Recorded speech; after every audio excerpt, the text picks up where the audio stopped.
దేవుడు ఈ వాక్యముతో రూఢిపరుస్తున్నాడు. నీ తల్లిని తండ్రిని నువ్వు సన్మానించి గలిగితే నీ లైఫ్ని చివరి వరకు దీర్ఘాయుష్మంతుని వరకు నేను నడిపిస్తాను అన్నాడు. తల్లిదండ్రుని సన్మానించాలి. సన్మానించి దీర్ఘాయుష్మంతులు అవుతావు. సన్మానించడం అంటే ఏంటి? ఎలా సన్మానించాలి? నెంబర్ 1 కొన్ని విషయాలు మనం చూద్దాం. చూడండి, కొలస్సీయులు రాసిన పత్రిక 3వ అధ్యాయము 20వ వచనం. పిల్లలారా, అన్ని విషయములలో మీ తల్లిదండ్రుల మాట వినుడి, ఇది ప్రభువును బట్టి మెచ్చకొనతగినది. మీ తల్లిదండ్రుల మాట వినుడి. తల్లిదండ్రులు సన్మానించడం అంటే అర్థం ఏంటి? మాట వినుట. మాట వినుట.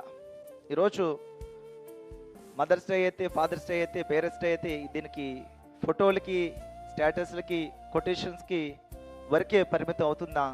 ప్రస్తుత కాల ప్రేమ, కుటుంబ ప్రేమ విషయంలో ఈరోజు తల్లి యొక్క మాట మనం వినగలుగుతున్నామా?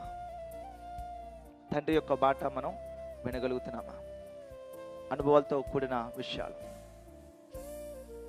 చాలా విషయాలు మాట్లాడుతూ ఉన్నప్పుడు కొన్ని విషయాలు ఆలోచించాలి. ఒకవేళ వాళ్ళకు వయసు పెరుగుతున్నా సరే, వాళ్ళు ఏది చెప్తున్నారో ముందట వినగలగాలి. బహుశా కొన్ని సందర్భాల్లో మీరు చెప్పిందే కరెక్ట్ అయి ఉండొచ్చు, కానీ వినగలిగే సమయంలో మనం ఏం చేయాలి? ఆ మాటలు మనం వినడానికి ఇష్టపడాలి. నేను అలా వినకపోవడం వల్ల వచ్చిన నష్టము చూశాను, విన్నప్పుడు దాని యొక్క ఫలితము కూడా నేను చూశాను. రెండు కూడా నేను చూడగలిగాను.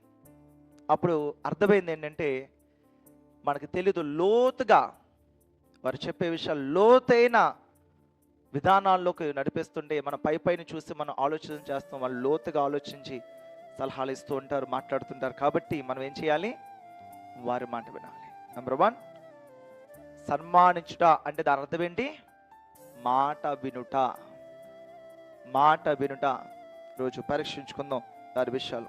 ఇంకా నెంబర్ 2 మార్కు సువార్త 7వ అధ్యాయము 10వ వచనము. నీ తల్లిదండ్రులను గణపరచవలను, తండ్రినైనను తల్లినైనను దూషించు వారికి మరణ శిక్ష విధింపవలని మోషే చెప్పాను కదా. ప్రభు చూడండి, మరణ శిక్షే దూషణ. ఈ దూషణ అనే మాట మనం నరకానికి సంబంధించిన విషయం. నరకంలో ఒకరు దూషించుకుంటారంట. నరకం గురించి రాయబడిన మాట, అగ్ని ఆరదు, పురుగు చావదు. దూషి, రే నీ వల్లే ఎలా జరిగింది, నీ వల్లే, నీ వల్లే, నీ గురించే ఒకళ్ళు దూషించుకుంటారు. అక్కడి వరకైనా కాదు, ఒకవేళ ఈ బయట ప్రపంచంలో కూడా ఇంట్లో ఏదైనా ఒక సమస్య వస్తే భర్త వెళ్ళి భార్య మీద, భర్త మీద, పిల్లలు వెళ్ళి తల్లిదండ్రుల మీద, తల్లిదండ్రుల పిల్లల మీద పడిపోతుంటారు. నీ వల్లే జరిగిపోయిందని. నేను చెప్తుంటాను, 10,000 పోయినా, 1,00,000 రూపాయలు పోయినా పర్వాలేదు, బంధాలని జాగ్రత్తగా కాపాడుకుని డబ్బు తర్వాత వస్తుంది. ఏమండి, నీ సలహా తీసుకుని ఎలా జరుగుతుంది అరవక చేద్దాం. ఇప్పుడు వాళ్ళు చెప్పిన చేద్దాం. లేదంటే దాన్ని చాలా పోనీ నష్టమే కదా, పోతే మనుషులు ఉన్నారు కదా, మనుషులు ఉంటే తర్వాత మనం చేసుకోవచ్చు. ఇప్పుడు మనం దాన్ని దూషించేసి, గొడవాడేసి, మాట్లాడేసి, ఆ చెడ్డ ఆలోచన ఇది ఎలా చేస్తావు, ఇంక నేను మాట విన్నా, నువ్వంటే నేనంటే అని వెళ్ళిపోతే కుటుంబం ఏమైపోద్ది? ఏమి కాని వారికి అయిపోతారు అందరూ కూడా.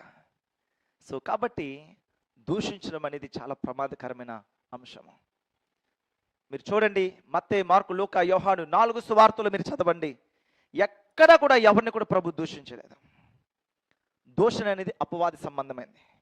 అపవాది మనుషుల్ని ప్రేరేపణ చేసి, ఒకవేళ వాడికి మందు వీక్నెస్ అయితే మందు, లేకపోతే ధనం వీక్నెస్ అయితే ధనము, లేకపోతే శరీర వీక్నెస్, ఆ వీక్నెస్లో నువ్వు చేసేయాలని చెప్పి ఆ తప్పుని లేకపోతే ఆ పాపాన్ని చేసేసి వేసిన వెంటనే అదిగో నువ్వు అటువంటి వాడివే, అంతే నీ జీవితం అంతే, ఎప్పటికీ నీ జీవితం అంతే అని అపవాది దూషించి, అపవాది మన మైండ్ని పాడు చేసి, ఓహో నేను ఎప్పటికీ నా బతుకింతే, ఇంక ఎప్పటికీ నేను ముందుకు వెళ్ళలేను, ఇంకెప్పటికీ నేను పాస్ అవ్వలేను, ఎప్పటికీ నేను దీన్ని ఈ ఉద్యోగం నాకు రాదు అన్న స్థితిలోకి అపవాది తీసుకుని వెళ్తూ ఉంటుంది.